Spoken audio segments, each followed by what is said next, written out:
Sir ఈడీపై supreme హైకోర్టులో అభిశంసన ఈ కేసులకు కొనసాగింపుగా వర్మ వీటిలో చాలా భాగం ఎన్ఫోర్స్మెంట్ డైరెక్టరేట్ ఈడీ మీద ఆధారపడి ఉన్నాయి. కానీ చాలా ఆసక్తికరంగా ఒక వైసీపీకే కాకుండా లేదా వాళ్ళు కేసులు ఎదుర్కొంటున్నారు కాబట్టి దేశమంతటికి కూడా సంచలనం కలిగించే వ్యాఖ్యలు సుప్రీంకోర్టు, అది కూడా సాక్షాత్తు ప్రధాన న్యాయమూర్తి చీఫ్ జస్టిస్ గవాయ్ చేశారు. త్రిశూల వ్యూహం నరేంద్ర మోదీ ప్రభుత్వం అనుసరిస్తుంది, ప్రత్యర్థుల మీద ఈడీ, ఐటీ, తర్వాత సిబిఐలను ప్రయోగిస్తుంది అని అందరూ చెప్పుకుంటూ వచ్చారు.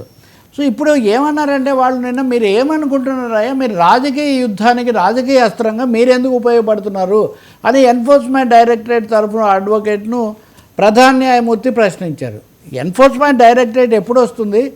సిబిఐ విచారణ చేసి ఆ విచారణలో ఖచ్చితంగా అక్కడ కొంత మొత్తం ప్రాసెస్ ఆఫ్ కరప్షన్ అక్కడ ఉన్నాయి అని తెలిసినప్పుడు కదా ఈడీ రంగంలోకి వస్తుంది. అలా కాకుండా మీరు ప్రతి చోట ఈడీ జ్వరబడిపోయి రాజకీయ అవసరాలు తీర్చడం, don't bring political battles to the court అని చెప్పింది.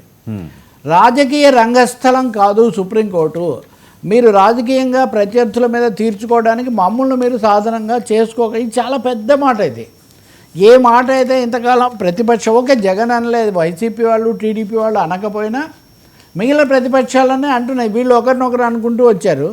ఇప్పుడు ఖచ్చితంగా సుప్రీంకోర్టు ప్రధాన న్యాయమూర్తి నుంచి మీరు ఏమనుకుంటున్నారు, ఈ కోర్టు అంటే రాజకీయ రంగస్థలం అనుకుంటున్నారా అని ఒక పెద్ద ప్రశ్న వచ్చారు. చాలా కీలకమైన వ్యాఖ్య. ఇదే మా మాట మెడ్రాస్ హైకోర్టు కూడా ఇది నిన్ననే అంది. సుప్రీంకోర్టు నిన్న 2 కేసుల్లో ఈ విధమైన వ్యాఖ్యలు చేసింది. సో ఎన్ఫోర్స్మెంట్ డైరెక్టరేట్ ఈడీ అనేది దాడి చేసే తీరు చాలా పెరిగిపోయింది. రాజకీయ ప్రత్యర్థులను లేదా కేంద్రంలో ఉన్న పాలక పార్టీ యొక్క రాజకీయ అవసరాలకు ఈడీని సాధనంగా, ఆయుధంగా వాడుతున్నారన్న తీవ్ర ఆగ్రహం మనకు సుప్రీంకోర్టు ప్రధాన న్యాయమూర్తి మాటల్లోనే కనిపిస్తుంది. 2 కేసులు. ఒకటి కర్ణాటక ముఖ్యమంత్రి సిద్ధరామయ్యను Madras urban development authority MUDA అనే ఆ కేసులో ఆయన భార్య పార్వతికి అనుచిత లబ్ధి చేకూర్చారు, అక్రమంగా 14 ప్లాట్లు కట్టబెట్టారు, కాబట్టి మేము దాని మీద కేసు వేసామని ఎన్ఫోర్స్మెంట్ డైరెక్టరేట్ వచ్చింది. సో వాళ్ళేం వాదించారు, మాకు ఇచ్చిన 14 ప్లాట్లు మేము అప్పుడే తిరిగి ఇచ్చేసాము, అసలు తిరస్కరించాము, వివాదాస్పదం అయితే నాకు ఈ ప్లాట్లే అక్కర్లేదు అని పార్వతి గారు చెప్పారు. అసలు ఇచ్చినవి తిరిగి ఇచ్చేసాక ఇంకా మీకు ప్రాసెస్ ఏమున్నాయి? ఇక్కడ ప్రాసెస్ ఆఫ్ కరప్షన్ లేనప్పుడు ఎన్ఫోర్స్మెంట్ డైరెక్టరేట్కు ఏం పాత్ర ఉంది? మీ రాజకీయాలు ఎన్నికల్లో చూసుకోండి, ఎన్నికల రాజకీయాలు ఈడీకి ఆపాదించకండి. ఇది చాలా ముఖ్యమైనది. గత 2 ఎన్నికల నుంచి ఎన్నికలకు ముందు ప్రత్యర్థుల మీద ఈడీని ప్రయోగిస్తారని ఉన్నది కదా. సో ఖచ్చితంగా ఇంకోటి కూడా ఉంది. సుప్రీంకోర్టు సిద్ధరామయ్య భార్యకు సంబంధించి ఇచ్చిన ఈ తీర్పు కర్ణాటక హైకోర్టు కూడా ఇచ్చింది.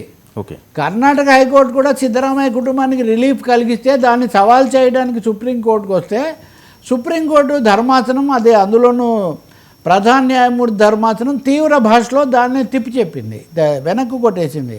ఇంకా ఒక కేసులో కూడా చెప్పింది. ఆ కేసులో 2 న్యాయవాదుల మీద ఈడీ కొన్ని ఆరోపణలు చేస్తే ఏమని వాళ్ళ మీద కేసు పెట్టింది ఈడీ. ఎటువంటి కేసు అంటే, మేము అంతకుముందు నిందితులుగా పట్టుకొని ఈడీ కింద మేము పెడితే మీరు వాళ్ళ తరఫున వాదించారు, వాళ్ళకు మీరు సలహా ఇచ్చారు అని అడ్వకేట్లను బెదిరించారు. సుప్రీంకోర్టు దీనికి తీవ్రంగా ఆగ్రహం వెలిబుచ్చింది. అడ్వకేట్ వాడు ప్రొఫెషనల్, వాడు పనే న్యాయ సలహాలు ఇవ్వడం. ఎవరన్నా ఉంటే న్యాయ సలహా ఇస్తే మీకు వ్యతిరేకంగా ఇచ్చారని వాళ్ళని మీరు బెదిరిస్తారా? ఇది ఎలా కుదురుతుంది అని సుప్రీంకోర్టు ఆ కేసులో కూడా చెప్పింది. వాళ్ళు ఇంకా ఏదో మాట్లాడుతుంటే మీరు ఇంకా మాట్లాడే పరిస్థితి కల్పించకండి. ఈడీకి వార్నింగ్ అనుకోండి వర్చువల్గా. ఈ సమయంలో తమిళనాడు హైకోర్టులో కూడా ఒకటి వచ్చింది. ఒక కంపెనీకి సంబంధించిన 912 కోట్లను ఈడీ జప్తు చేసింది. ఎప్పుడు 2017లో. ఆ తర్వాత కేసు పరిస్థితులు చాలా మారాయి, కేసు ఆగిపోయింది. 2023లో కొత్త రూపంలో మళ్ళీ సిబిఐ ఆ కేసు ప్రారంభించింది. కానీ అంతకుముందు ఉన్నటువంటి పరిస్థితి లేదు. సో వాళ్ళు ఏమన్నారంటే ఆర్కేఎం పవర్ జెమ్, ఈ ఆర్కేఎం పవర్ జెమ్ అనేది అంతకుముందు అంటే ప్రాఫిట్స్ ఉన్నాయి కాబట్టి మీరు వచ్చారు, కేసుకు కొట్టివేయబడిన తర్వాత ఇంకేదో సిబిఐ చేస్తుంటే మీరెందుకు వచ్చారు అని. అంటే 3 కేసుల్లో చాలా స్పష్టంగా వివిధ న్యాయస్థానాలు ఎన్ఫోర్స్మెంట్ డైరెక్టరేట్ అతి చేయకూడదు అని చెప్తున్నటువంటి ఒక పరిస్థితి. దీని ప్రభావం కూడా ఆంధ్రప్రదేశ్లో జరుగుతున్న కేసుల మీద ఉండే అవకాశం ఉంది. దేశవ్యాప్తంగా కూడా మోడీ ప్రభుత్వం అనుసరించిన త్రిశూల వ్యూహం ఉంది చూడండి, దానికి కూడా ఇది కొంచెం బ్రేకులు వేసే ఒక అవకాశం మటుకు స్పష్టంగా కనిపిస్తుంది. చివరికి ఈడీ ఏమీ ఎదుర్కోలేదు, కానీ ఈడీ తరఫు న్యాయవాది మా అభిప్రాయం కూడా నమోదు చేయండి అని అడిగి ఆ కేసు ముగించారు. కాబట్టి ఇట్ ఇస్ వెరీ ఇంపార్టెంట్, చాలా కీలకమైన రాజకీయ పరిణామం.